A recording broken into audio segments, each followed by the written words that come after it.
Hello everyone, कैसे हो आप सभी लोग। आई होप आप सब अच्छे होंगे। स्वागत है आपका अपने चैनल स्टडी मटेरियल पे। फ्रेंड्स, जो हमने सीडीपी साइकोलॉजी एस्टेट की क्लासेस स्टार्ट की थी आपके आने वाले एस्टेट 2023 के लिए, उसी की मैं नेक्स्ट वीडियो लेके आई हूँ। हम आपको बता दें, यहाँ पे हम कंप्लीट इंपॉर्टेंट टॉपिक्स को कर रहे हैं जो कि आपके एग्जाम में डायरेक्ट पूछे जाते हैं। पीआरटी लेवल हो, टीजीटी हो, पीजीटी हो, तीनों ही लेवल के लिए क्लासेस रहेंगी। टॉपिक वाइज क्लासेस चलेंगी। जैसे आपके टॉपिक्स फिनिश होंगे उसी के तुरंत हम बाद आपके प्रीवियस क्वेश्चन की क्लासेस स्टार्ट कर देंगे। इसी के साथ जो आपके अन्य सब्जेक्ट होते हैं, हिंदी, इंग्लिश, मैथ, रीजनिंग, उनकी भी क्लासेस टॉपिक वाइज आपको प्रोवाइड की जाएंगी इस चैनल के माध्यम से। बहुत ही अच्छे तरीके से मैं कोशिश करूंगी आपकी तैयारी कराने की। जो आपकी 90 नंबर की तैयारी होती है, जो आपके एस्टेट के एग्जाम में पीआरटी, टीजीटी, पीजीटी लेवल पे कॉमन पूछी जाती है, उसकी मैं तैयारी इस चैनल के माध्यम से आपको कराने वाली हूँ। तो प्लीज चैनल को सब्सक्राइब जरूर कर लें, आपको बहुत ज्यादा हेल्प मिलेगी और सफलता मिलेगी इस चैनल से। मैं इस चीज की भी आपको भरोसा दिलाती हूँ, क्योंकि लास्ट ईयर हमने प्रिपरेशन की थी, ओनली 1 महीने हमने प्रिपरेशन की थी, जिसमें बहुत सारे बच्चों का पॉजिटिव रिस्पॉन्स मुझे देखने को मिला था। और इस समय हमारे पास टाइम है, तो हम बहुत अच्छे तरीके से कोशिश करेंगे तैयारी करने की। और बता दो फ्रेंड्स, मैंने क्लासेस पहले ही स्टार्ट कर दी थी, लेकिन मेरी तबीयत बीच में बहुत ज़्यादा खराब हो गई, इस वजह से मैं कंटिन्यू क्लासेस नहीं कर पाई। लेकिन अब आपकी जो है डेली क्लासेस आएंगी, ऑल सब्जेक्ट की क्लासेस स्टार्ट होंगी जल्द ही। सीडीपी साइकोलॉजी की ऑलरेडी कर रखी थी और हरियाणा जीके की ऑलरेडी कर रखी थी। तो ये मेरा जो टॉपिक रहेगा, ये 6 टॉपिक रहेगा। इससे पहले मैंने 5 टॉपिक क्लासेस डाल दी हुई हैं। तो आज का जो आपका टॉपिक है ईएल थॉर्नडाइक, बहुत ही ज़्यादा महत्वपूर्ण है, जो आपके पीआरटी, टीजीटी, पीजीटी लेवल पे 2 से 3 नंबर तक पूछ लिया जाता है। तो इस टॉपिक की शुरुआत करते हैं। वीडियो को लाइक जरूर कर दिया करें, और वीडियो अच्छी लगे तो कमेंट करके जरूर बताया करें, और सपोर्ट किया कि आपका फीडबैक हमको मोटिवेशन का काम करता है, जिससे क्या है आपके लिए और बेहतर काम करने का हमारा वही मन होता है। तो चलिए, त्रुटि एवं प्रयास का सिद्धांत इन्होंने दिया था, इंपॉर्टेंट है। ठीक है, आपके एग्जाम में यही पूछ लिया जाता है कि ईएल थॉर्नडाइक ने कौन सा सिद्धांत दिया था। ठीक है, तो आपसे पूछ लिया जाएगा तो कौन सा सिद्धांत दिया था। त्रुटि एवं प्रयास का सिद्धांत इन्होंने दिया था। 1 नंबर का क्वेश्चन आपका यही बन जाता है, याद रखना है आपको। ट्रायल एंड एरर थ्योरी इन्होंने दी थी। फ्रेंड्स, मैं कोशिश करूंगी आपको जो है हिंदी से इंग्लिश में भी समझाने की, क्योंकि एक वीडियो में हिंदी भी रखना और इंग्लिश भी रखना, दोनों लैंग्वेज में रखना पॉसिबल नहीं हो पाता है। लेकिन मैं कोशिश करूंगी आपको कोई दिक्कत ना हो, आपको सारी चीज़ें समझ में आ जाए। जो इंग्लिश में जो समझ में आती है, उन शब्द को हम इंग्लिश में ही बोलेंगे, और इंग्लिश में ही मैंने लिखे हैं। जो हिंदी के लिए हैं, जो हिंदी में ही मैंने लिखे हैं। तो देखिए, फर्स्ट जो पॉइंट है, थॉर्नडाइक जो है अमेरिका के मनोवैज्ञानिक थे। कहाँ के मनोवैज्ञानिक थे? थॉर्नडाइक अमेरिका के मनोवैज्ञानिक थे। वह एक पशु वैज्ञानिक थे। इनके बारे में जो इंपॉर्टेंट चीजें हैं वो जरूर याद रख लीजिए। अधिगम के सबसे पहले नियम, अधिगम सीखना, अधिगम के सबसे पहले नियम दिए थे ईएल थॉर्नडाइक ने। थॉर्नडाइक को प्रथम शैक्षिक मनोवैज्ञानिक कहा जाता है। ये जो लाइनें बहुत ही ज़्यादा इंपॉर्टेंट हो जाती है एग्जाम पॉइंट ऑफ व्यू से। जो है वैज्ञानिक, शैक्षिक मनोवैज्ञानिक कौन है? आपकी ईएल थॉर्नडाइक हैं। ठीक है, याद रखना है आपको, बहुत ही ज़्यादा इंपॉर्टेंट पॉइंट है। प्रथम शैक्षिक मनोवैज्ञानिक कौन है? आपकी ईएल थॉर्नडाइक हैं। उसके बाद देखिए, ईएल थॉर्नडाइक जो है, उन्होंने education psychology and animal intelligence नामक पुस्तक इनके द्वारा लिखी गई है। ठीक है, इनकी पुस्तक का नाम आपको याद रखना है। स्टेट के एग्जाम में इस तरह के क्वेश्चन भी पूछ लिए जाते हैं। तो इनकी पुस्तक का जो नाम है education psychology and animal intelligence, आपको याद रखना है, इनकी पुस्तक का नाम हो जाएगा। उसके बाद देखिए, इसके बाद थॉर्नडाइक ने प्रयास एवं त्रुटि का सिद्धांत दिया। वह सोचते थे कि अगर किसी की उत्तेजना बढ़ा दे, उत्तेजना क्या होती है? स्टिमुलस, उसको हम बढ़ा दे, ठीक है, और उसके प्रति अनुक्रिया करेगा। देखो, किसी की उत्तेजना बढ़ेगी तो वो कुछ ना कुछ तो जो है अनुक्रिया करेगा। ठीक है, तो क्या होगा? वो बार बार उस अनुक्रिया को दोहराएगा, तो वो कुछ ना कुछ तो सीख जाएगा। उस दौरान वो कुछ ना कुछ तो सीख जाएगा। किसी की जो है स्टिमुलस को बढ़ा दे, उत्तेजना को हम बढ़ा देते हैं, तो उसके प्रति वो क्रिया करता है, और उस क्रिया को वो बार बार दोहराता है, बार बार करता है। ठीक है, और कुछ ना कुछ सीख जाता है। तो इस तरीके से ये इनका प्रोसेस रहा। ठीक है, इन्होंने समझाने की कोशिश की है कि हम किसी की उत्तेजना को अगर बढ़ा देते हैं तो वो किस प्रकार सीखता है। ये सारी चीजें थी इनका जो सिद्धांत था। ठीक है, उसमें ये सारी चीजें थी कि हम जो जैसे यहाँ पे इन्होंने, आपको पता है पशु वैज्ञानिक थे, तो पशुओं के द्वारा उन्होंने बताया चीजों को कि ऐसे सीखते हैं, उत्तेजना को बढ़ा दिया जाता है। तो इंसान भी इस तरह से, अगर उसकी उत्तेजना बढ़ा दी जाए, इस तरीके से उनका प्रोसेस किया जाए, तो वो इस तरह से वो भी सीख जाएंगे। तो ये सारी चीजें इनके जो है सिद्धांत में हमको देखने को मिलेंगी। देखो, इनका प्रयोग है, ठीक है, बहुत ही ज्यादा इंपॉर्टेंट है, और प्रयोग से ही क्वेश्चन बन जाते हैं कि किस तरह से किसी की उत्तेजना को बढ़ाया जाए और क्या चीजें रही और किस तरह से उन्होंने प्रयोग किया ईएल थॉर्नडाइक ने। तो देखो, इसमें है, थॉर्नडाइक ने एक पिंजरे में भूखी बिल्ली को बंद कर दिया और बाहर एक मरी हुई मछली रख दी। ठीक है, और पिंजरे में एक लीवर लगा होता है जिस पर पैर पड़ने से गेट खुल जाता है। ईएल थॉर्नडाइक ने क्या किया था? एक भूखी बिल्ली को एक बंद पिंजरे में रख दिया और बाहर एक मरी हुई मछली को लटका दिया था, और उस पिंजरे में एक लीवर लगा था। अगर उस पर किसी का पैर पड़ता, ठीक है, जो अंदर है पिंजरे के, उसका पैर पड़ता है तो वो गेट खुल जाता है। तो वो क्या करती है? वो बिल्ली झटपटाती है, इधर उधर घूमती है, अचानक से पड़ता है उसका पैर उस लीवर पर और गेट खुल जाता है। तो बिल्ली अपने लक्ष्य पर पहुंच जाती है। उसका लक्ष्य क्या था? मरी हुई मछली जो कि बाहर टकी हुई थी उस पिंजरे के, तो उस तक पहुंच जाती है, गलती से उसका पैर पड़ता है उस लीवर पर, ठीक है, लेकिन वो गलती से पड़ा तब उसने प्रयास किया, उछल कूद की, ठीक है, तो उसने उत्तेजना उसकी बढ़ गई, मछली को देख के उसकी उत्तेजना बढ़ी हुई थी, उसे ये था कि मुझे किसी भी हालत में इस मछली को प्राप्त करना है, तो उत्तेजना बढ़ी, वो कुछ ना कुछ क्रिया करेगी, ठीक है, तो क्रिया उसने की, इधर उधर उछलना स्टार्ट कर दिया और उसी दौरान उसका पैर उस लीवर पे पड़ा और गेट खुल गया और मछली तक पहुंच गई। यह प्रयोग सिद्धांत बताता है कि जब हम प्रयास करेंगे तो त्रुटि तो होगी, गलती तो होंगी, लेकिन अंत में हम अपने लक्ष्य तक पहुंच जाएंगे और यानी कुछ ना कुछ तो सीख ही जाएंगे। तो ये सारा प्रोसेस जो ईएल थॉर्नडाइक द्वारा बताया गया था, किस तरह से उन्होंने भूखी बिल्ली को रखा और उन्होंने जो है उस चीज़ को नोटिस किया, उसकी उत्तेजना को बढ़ा दिया बिल्ली की, और उसने किस तरह से इस मरी हुई मछली को प्राप्त कर लिया। तो उन्होंने इस तरीके का बताया कि इस तरह से किसी की उत्तेजना को बढ़ा दिया जाए तो मनुष्य गलती करेगा, प्रयास करेगा, लेकिन सीखेगा जरूर, ठीक है। तो ये चीज़ें थी इनके प्रयोग में, आप याद रखना है किस पर प्रयोग किया था थॉर्नडाइक ने, किया था बिल्ली पर प्रयोग।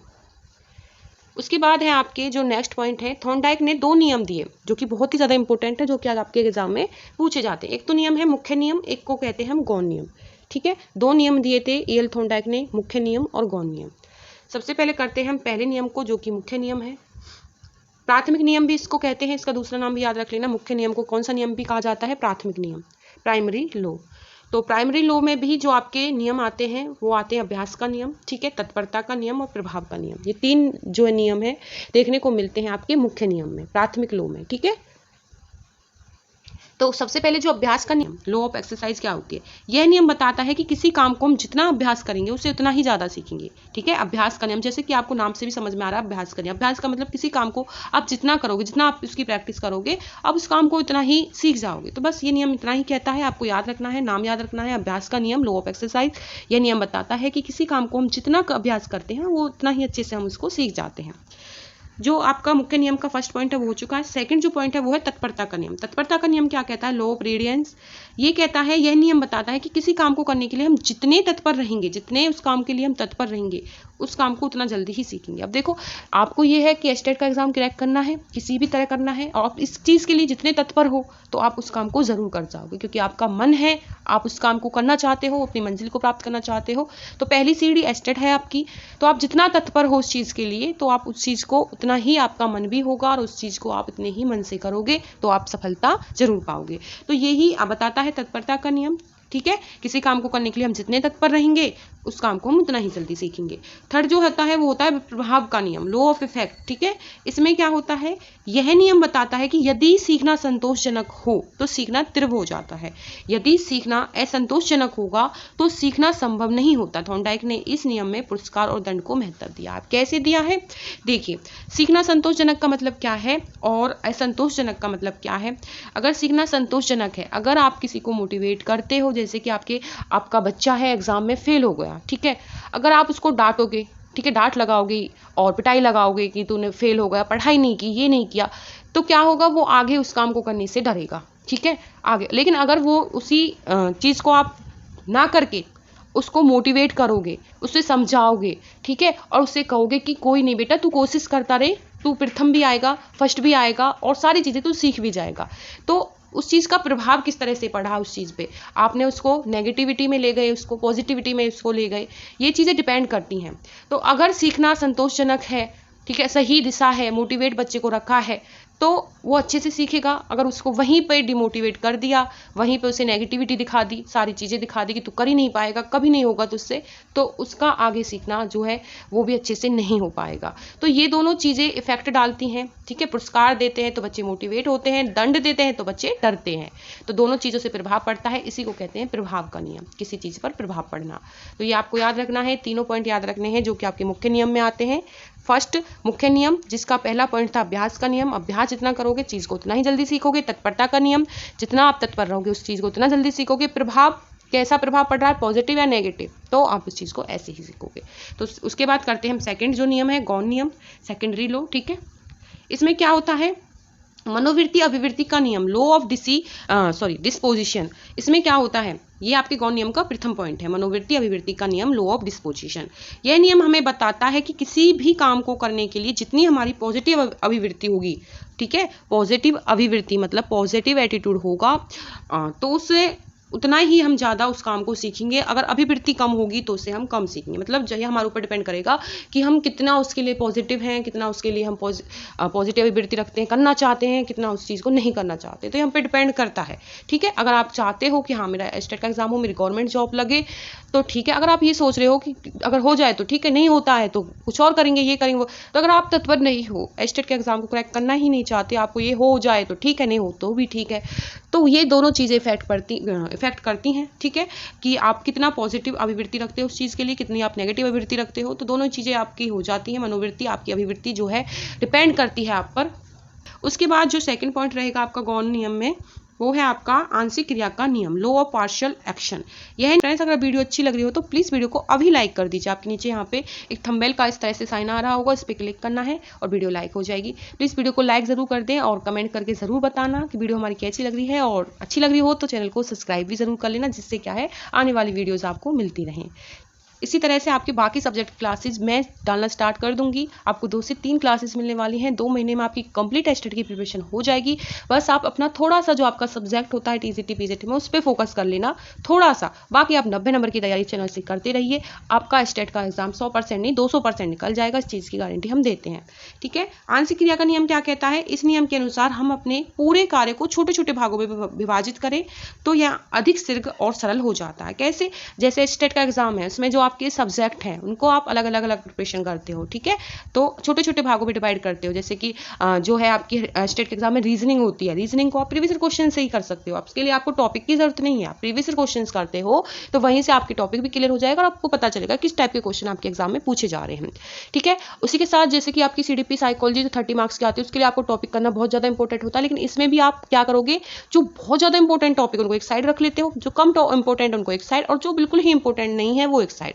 तो फिर आप डिसाइड करते हो कि आपके पास कितना समय है और आप किस चीज को ज्यादा करते हो। जैसे कि आप ज्यादा मोस्ट इंपोर्टेंट टॉपिक, तो ये हो जाता है किसी काम को इस तरह से डिवाइड कर लेना कि हाँ पहले मैं सीडीपी साइकोलॉजी करूंगा, फिर ये टॉपिक करूंगा, फिर इस सब्जेक्ट को करूंगा, फिर इस सब्जेक्ट को। तो चीजों को आपने बांट लिया है ना, अपने जो आपके एग्जाम है उसके लिए, अपने कार्य के लिए अपने छोटे छोटे भागों में विभाजित कर लिया। तो आप क्या करोगे, अधिक शीघ्र और सरल तरीके से अपने काम को कर जाओगे। तो आंशिक क्रिया का नियम यही कहता है, अगर आपसे पूछा जाए ठीक है, और इस तरह से आपको दे दिया जाए, छोटे छोटे भागों में विभाजित किया जाए, तो वही आपका क्या हो जाता है, आंशिक क्रिया का नियम हो जाता है।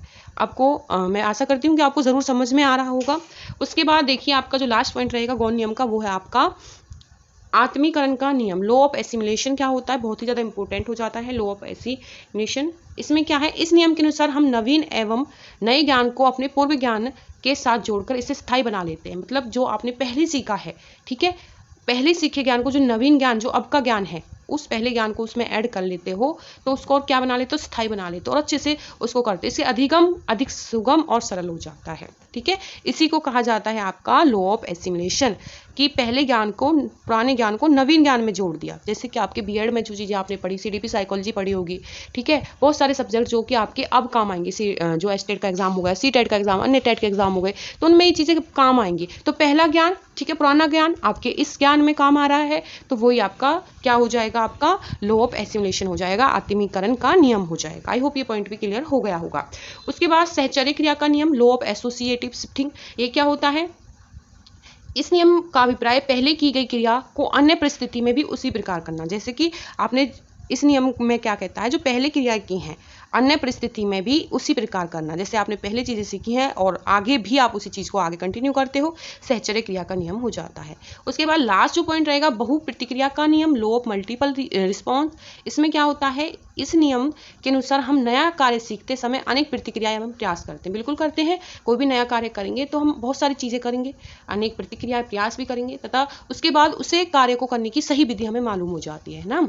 जैसे पहले हमने भी तैयारी की थी तो हमने पढ़ा, बहुत सारे प्रयास किए, चीजों को नए नए तरीके से सीखा, प्रतिक्रियाएं की, और अब क्या कर रहे हैं, तो उसकी हमें सही विधि भी मालूम हो गई कि इस चीज को कैसे पढ़ा जाता है, पेपर में क्या आता है, सारी चीजें अब हमें पता चल गई हैं। तो हम पढ़ भी सकते हैं और पढ़ा भी सकते हैं, दोनों चीजें अब हम कर सकते हैं। तो यही होता है, जब हम किसी चीज को सीखते हैं तो नई नई क्रियाएं करते हैं, प्रतिक्रियाएं करते हैं, प्रयास करते हैं और बाद में हमें सही ढंग सही चीजें पता चल जाती हैं। तो ये बहु प्रतिक्रिया का नियम होता है, लॉ ऑफ मल्टीपल रिस्पॉन्सेज को हम कहते हैं।